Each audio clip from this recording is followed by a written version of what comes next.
기독교는 이 둘 다를 부인한다. 불교는 자기의 존재를 부인하는 거야. 근데 예수님이 자기를 부인하라 그랬을 때 우리는 존재를 부인하는 게 아니라 뭘 부인해요? 행위를 부인하는 거야. 내가 행위를 통해서 그 의에 이룰 수 없다고 하는, 자기의 행위를 통한 의, 그걸 부인하는 게 자기 부인이에요.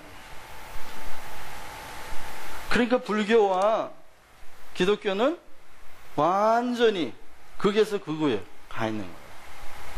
불교는 존재를 부인해요. 나는 없다. 나는 있는 게 아니야. 색 즉시 공, 공 즉시 색. 존재 자체를 부인해요. 그래서 불교는 비인격적 신이라고 말해요. 부처는 비인격적인 신이에요.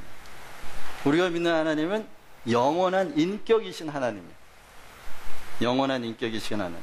우리의 존재를 부인할 수가 없어요. 이미 우리는요, 인간은, 기독교에서 말하는 인간은 태어나는 순간부터 영원히 존재하는 영존재예요. 소멸되지 않아. 다만 지옥에 가느냐 천국에 가느냐 장소가 결정되는 거지, 영원히 소멸되지 않아.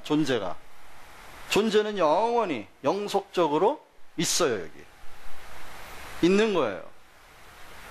그래서 우리가 말하는 지옥은 불교에서 말하는 아비규환 또는 아수라장, 그게 다 지옥의 이름이에요. 아유, 아수라장 됐네. 그거 다 불교 용어예요, 여러분. 그게 불교 용어인데 그 지옥의 이름이거든요.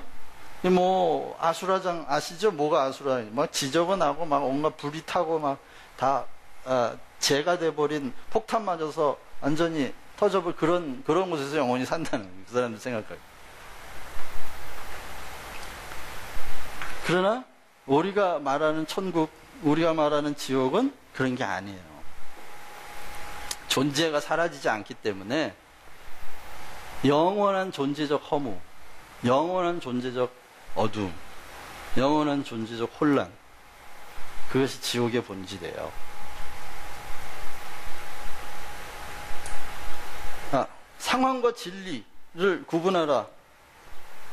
나사로의 부활 사건이 11장에 나오는데, 거기에 보면 예수님이 분명히 그런 말씀 하시죠? 마리아가 사람을 보내가지고 예수님이 사랑하는 자가 병들었습니다 그랬더니 예수님이 뭐라 그래요? 이 병은 죽을 병이다 아니다? 아니다. 죽을 병이 아니다 그랬어요. 예수님이 뭐라 그랬죠? 내 말이 너에게 영이요 생명이라 그랬어요. 그럼 예수님이 안 죽는다, 그 말이 영이요 생명이야. 그 말이. 요한복음 12장 마지막 절에는 나는 하나님의 명령이 영생인 줄 아노라. 영생인 줄 아노라. 왜? 천지를 뭘로 창조하셨어요? 명령으로 창조하셨어요. 있으라 하고 명하니까 그냥 있었어요. 명령이 영생이야. 하나님은 첫 창조도 명령으로 하셨고 새 창조도 명령으로 하실 거예요. 명하시면 그대로 될 거예요. 말씀하시면 그대로 되는 방식으로 새 창조도 이루어져요. 자, 그런데 내 말이 너에게 영이요 생명이라고 6장에 기록해 주셨는데 11장에 가가지고 이거를 실천적으로 지금 적용해 보는 거예요. 요한이 그 사건 안에 어떻게 해요? 분명히 안 죽는다 그랬으면 그 안 죽는다는 말이 영이요 생명이 돼야 되는데 안 죽는다는 말을 받았어요. 받았는데 눈앞에서 죽었어요. 나사로가. 상황 속에서는 죽었다고. 나사로가 주님이 주신 약속과 진리와 말씀 안에는 안 죽는다 그랬는데, 그러면 죽었다고 하는, 감각적으로 죽었어요. 숨도 안 쉬어요. 3일이 지났는데 냄새가 나요. 그걸 믿을 거냐, 아니면 안 죽는다고 하는 예수님의 말씀, 약속, 그걸 믿을 거냐. 그 사이에 지금 우리 껴있는 거예요. 마르다가 지금 거기 있었잖아요. 예수님이 거기 오셔가지고 나는 부활이요 생명이니 나를 믿는 자는 죽어도 살겠고 살아서 믿으면 영원히 죽지 아니하리라. 이것을 네가 믿느냐? 그랬더니 마리아가 네 믿습니다 그랬어요? 안 그랬어요. 내 주는 살아계신 그리스도시요 하나님의 아들인 줄 믿습니다. 그리고 교리적인 답을 하고 그냥 도망가요. 예수님이 무덤에 왔어요. 무덤 앞에서 막 울어요. 무덤이 닫혀 있는 걸 보고. 왜? 분명히 내가 안 죽는다 그랬는데 죽었다 생각하고 절망하고 포기하고 문을 돌문으로 콱 닫아버린 거예요. 이제 끝! 상황 끝! 사람들은 진리를 믿는 게 아니고 내가 그 길이요 진리요 생명이라고 말씀하시고 내 말이 너에게 영이요 생명이다. 생명의 말씀이 여기 계시면 우리가 어디로 가리까? 다 입으로만 그러지 정말 믿는 건 자기 코에서 나는 후각, 눈에 보이는 시각, 손으로 만져지는 촉각, 다 이 감각으로 느껴지는 것만 믿는 거예요. 그게 사실을 진리로 받아들이는 거예요. 그런데 예수님이 거기 오셔가지고 너 뭘 믿을래? 이렇게 물었을 때는 예수님의 질문의 핵심은 이거예요. 너 네 촉각으로 느껴지는 감각적으로 느껴지는 사실을 믿을래? 아니면 내가 너에게 준 약속, 내 말을 믿을래? 그 말이에요 지금. 뭘 믿었어요 마르다는? 마르다는 사실을 믿었어요. 다시 말하면 마르다는 실질적 불신자예요. 안 믿는 사람이에요. 예수님이 무덤 앞에서 펑펑 우는데도 마리아는 그 앞에서 예수님 냄새 나잖아요. 끝난 거예요. 좀 일찍 오시지. 이제 와가지고 뭐 하세요? 끝까지 안 믿어요. 그랬더니 예수님이 뭐라 그래요? 마르다야. 내가 믿으면 하나님의 영광을 본다고 하지 않았냐. 믿으면 본다고 하지 않았냐. 그리고는 예수님이 나사로를 어떻게 살려요? 살아나라 그러셨어요? 만약에 살아나라 그랬으면은 예수님이 거짓말한 거지. 안 죽는다 그랬는데. 예수님이 어떻게 불러요? 나사로야. 옆집에 놀러 와가지고 떡떡떡 나사로야 나와. 나사로야 나와. 그러니까 아들의 음성을 듣는 자는 살아날 때가 오나니 그 말씀처럼 나사로가 걸어 나와요. 근데 예수님이 그러셨거든요. 그 전에 나사로가 죽어갈 때 이틀 동안 안 가셨잖아요. 병 든다는 얘기를 듣고도 이틀 동안 안 가셨어요. 안 갔는데 왜 그랬냐면 너희들을 믿게 하려 함이라. 믿게 하려 함이라. 왜? 살아서 믿는 자는 죽지 않고 믿고 죽은 자는 살아난다는 걸, 다시 말하면 예수님의 말이 영이요 생명이라는 걸 믿게 하시려고 일부러 상황적인 죽음이 올 때까지 안 가셨다는 거예요. 그러면서 나사로가 죽어갈 때 내가 그 옆에 있지 아니하는 것을 기뻐하노라. 기뻐하노라. 기뻐한다.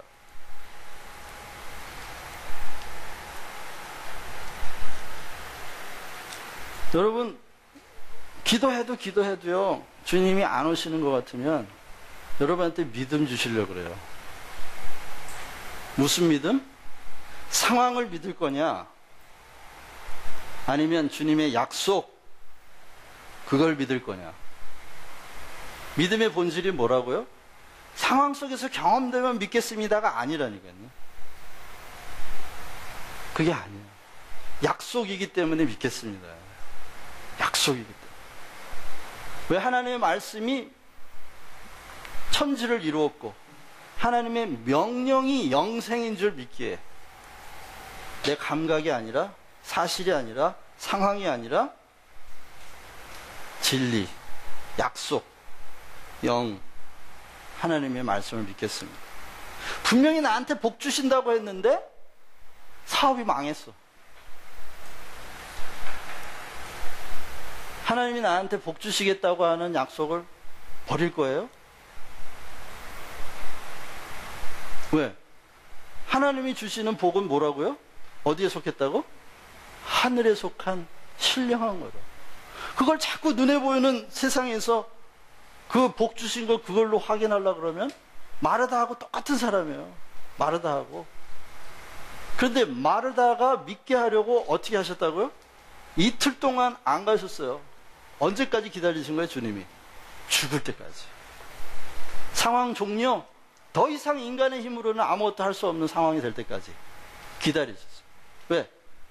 거의 죽어갈 때 살려내면 예수님이 창조주가 아니라 아주 훌륭한 의사 정도밖에 아니지. 그쵸? 거의 죽다 살았어. 그거는 죽었다 사는 게 아니잖아. 완전히 죽을 때까지 기다리세요, 우리 주님이. 완전히 죽을 때까지. 아직 숨 쉴만 하시죠? 아직 멀었어, 주님 오시려면. 제가 겁주는 건가요? 그런데 주님의 뜻은 선해. 믿게 하려 합니다. 믿게 하려 합니다. 그 믿음이 우리한테 오면 진리 안에 머무는 힘이 있으니까. 그 믿음이 와야 진리 안에 머무는 힘이 있어요. 그래서 상언과 진리를 장장 긴 장을 통해서 요한이 구분하고 있는 거예요. 12장에는 자기 생명을 사랑하는 자, 자기 생명을 미워하는 자. 그래서 그 한 알의 밀알의 이야기가 거기서 나오잖아요. 자기 생명을 사랑하는 자는 죽어서 생명을 얻는 걸 모르죠. 바울이 비슷한 얘기를 했어요. 사망은 우리 안에 역사하고 생명은 너희 안에 역사하는 거예요. 어떨 때 그런 걸 경험하시나요, 여러분? 사망은 내 안에, 생명은 너희 안에. 어떨 때 그런 걸 경험하시나요? 정죄와 책망이라는 개념을 한번 구분해 보십시다. 정죄는 뭐죠? 정죄는 존재를 비난하는 거예요. 아유, 네가 그렇지. 아유, 당신이 그렇지. 당신 집안이 그렇지. 그럴 줄 알았어. 그거는 존재를 비난하는 거예요. 존재를 심판하는 거예요. 응? 너는 애가 왜 그러니? 너는 애가 왜 이래? 그건 다 존재를 비난하는 건데 그건 죽이는 거예요. 죽이는 거예요. 그거는 뭐예요? 내가 지금 정죄하는 자리에 있으면 나는 옳고 너는 틀렸어 라는 말이죠. 그건 뭐예요? 나한테 생명이 역사하니까 얘한테는 사망이 역사하죠. 그런데 정죄가 아니라 책망을 해요. 어떻게 해요? 존재가 아니라 행위를, 그 사람의 행위를 지적해 주는데 그건 틀렸어. 이건 정죄예요. 행위에 대한 정죄야. 책망은 뭐냐? 네가 그렇게 행동을 하니까 내가 너무 아파. 내가 너무 슬퍼. 그건 책망이에요. 그건 뭐예요? 지금 나한테 사망을 가져오니까 상대방은 살아나요. 하나님은 우리를 책망하시는 분이에요. 아니면 정죄하신 분이에요. 어떤 분이에요? 책망하시는 분. 하나님이 우리를 책망하실 때 어떻게 해요? 회초리를 들고 이렇게 책망하셔요? 그렇게 책망하시잖아요. 우리가 죄악 가운데 있을 때, 어둠 가운데 있을 때 하나님이 얼마나 아프신지, 슬프신지, 고통스러우신지. 그래서 성령님이 우리 안에서 뭐 하고 계시다고요? 탄식하시는 거예요. 성령이 우리 안에서 탄식하시는 게 바로 하나님 우리를 책망하시는 거예요. 제가 이런 간증 몇 번 한 적이 있는데 기억하실지 모르겠어요. 우리 딸 지수, 큰 딸 지수가 5살 때 얘가 어느 날 거짓말을 하기 시작하는데 아주 조그만 게 똘망똘망 눈을 똑바로 뜨고 거짓말을 하는 거예요. 아유, 그냥 몇 번 지워박았죠. 그래도 얘가 거짓말을 계속 하는 거예요. 거짓말에 또 거짓말에 붙여가지고 거짓말 안 했다는 거짓말까지 붙여가지고 그래가지고 회초리로 때려도 안 고쳐지고 이걸 어떻게 고쳐. 한 번은 또 거짓말을 하는 걸 제가 발각을 하고는 몽둥이를 들고 너 이리 와 소리를 지르고 너 이리 와 무릎 꿇어. 그걸 손을 탁 들었는데 순간 제 영적인 거미줄에 뭐가 걸렸어. 그 뭐냐면 하나님의 음성이 들리는 것 같았어요. 야, 내가 너를 잘못할 때마다 지금 네 딸을 패는 것처럼 내가 널 패면 너는 온몸이 멍들어가지고 아마 온전한 데 없을걸? 이 생각이 탁 드는 거예요. 그렇지. 그래서 내가 이걸 버리고는 우리 딸 앞에 같이 무릎 꿇고 앉았어요. 그리고는 제가 5살짜리 내 딸한테 이렇게 얘기했어요. 지수야, 아빠는 네가 무슨 잘못을 해도 다 용서할 수 있어. 왜? 아빠 딸이니까. 아빠 딸이니까. 아빠 새끼니까. 아빠가 사랑하니까. 그런데 아빠는 네가 거짓말할 때마다 슬프단다. 슬퍼. 그리고는 제가 정말 슬퍼졌어요. 그리고 막 울었어요. 지수 앞에서 눈물이 나가지고 막 울었어요. 하나님의 은혜, 하나님의 마음 막 그런 게 느껴지는데 막 울었어요. 그랬더니 내가 우니까 우리 딸도 갑자기 탁동 같은 눈물을 막 흘리면서 막 울었어요. 둘이서 같이 껴안고 그냥 부녀가 막 울었어요. 막 울다가 우리 딸이 이런 말 하는 거예요. 아빠, 나는 내가 거짓말하면 아빠가 슬픈 줄 몰랐어요. 이제 안 할게.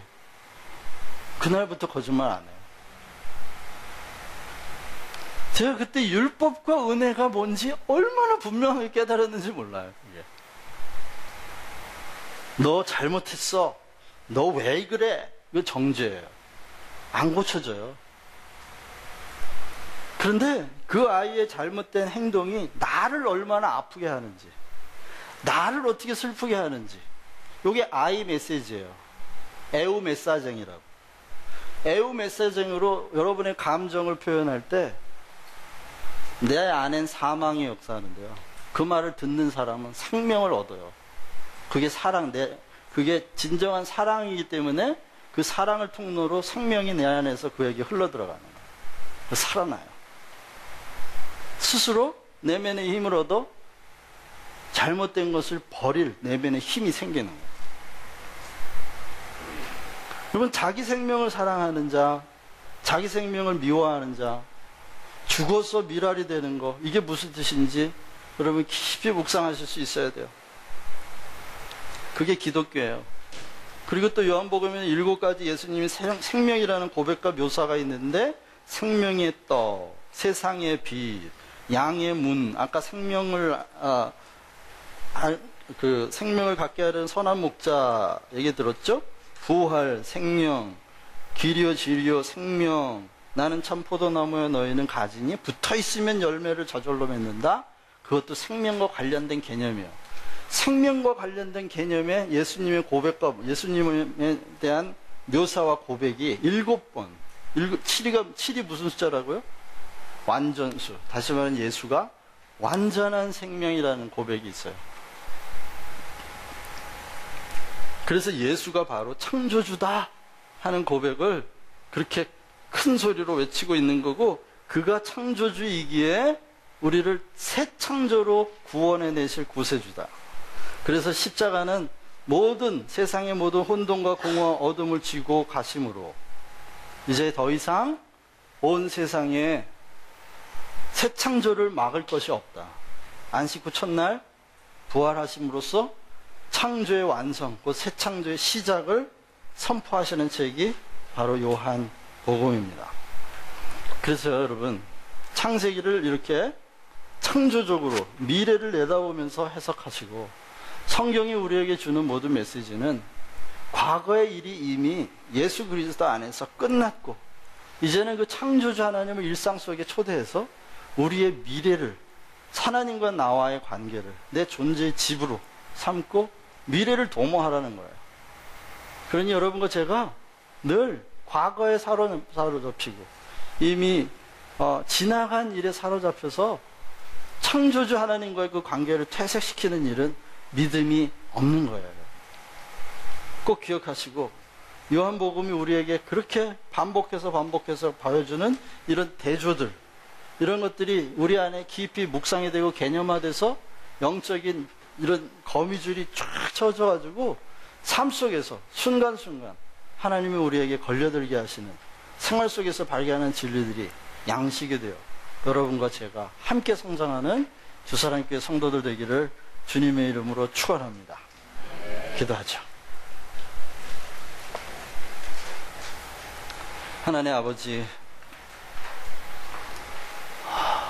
요한이 우리에게 보여주는 그 혼돈의 바다를 가르시는 우리 창조주 되신 예수 그리스도의 놀라운 사건들을 조목조목 더 깊이 살펴야 되는데, 우리 주님 지금 이제 공부를 마치고 돌아가는 성도들과 함께 돌아가셔서 성경을 보고 묵상하고 삶 속에서 그것이 영적인 거미줄이 되어서 하나님 그 영적인 그물망에, 그 네트워크에 영적인 축수가 두려워지게 해주시고, 그곳에 걸려든 그 참 귀한 진리들이 잘 소화가 돼서 우리가 생명을 얻는 사람들이 되고, 그래서 점점 더 예수 그리스도가 참 생명이요 참 빛이요, 주님이 창조주, 새 창조주라고 하는 사실에 감격하는 저희들 되게 도와주시고, 우리의 삶에 사망은 나에게 역사하고 생명이 나를 통해 흘러들어가 주변 사람이 살아나는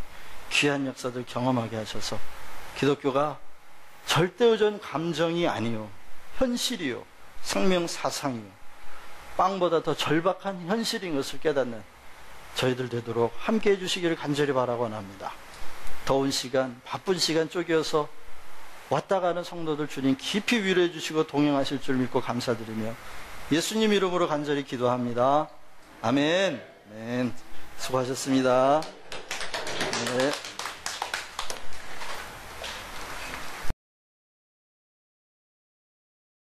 Obrigada, Senhor.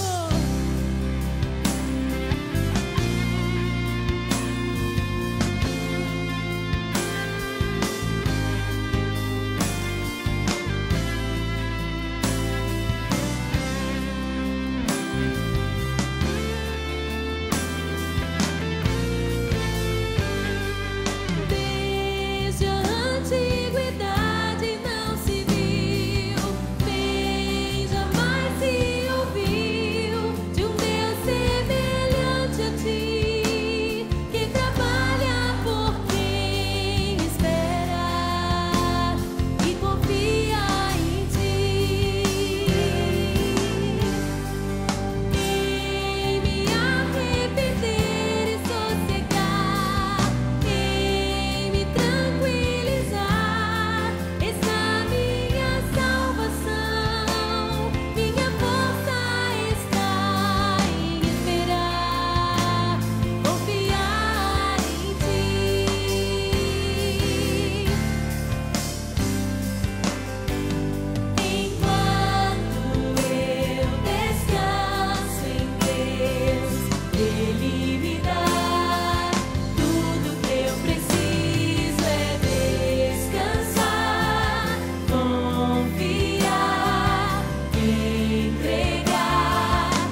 e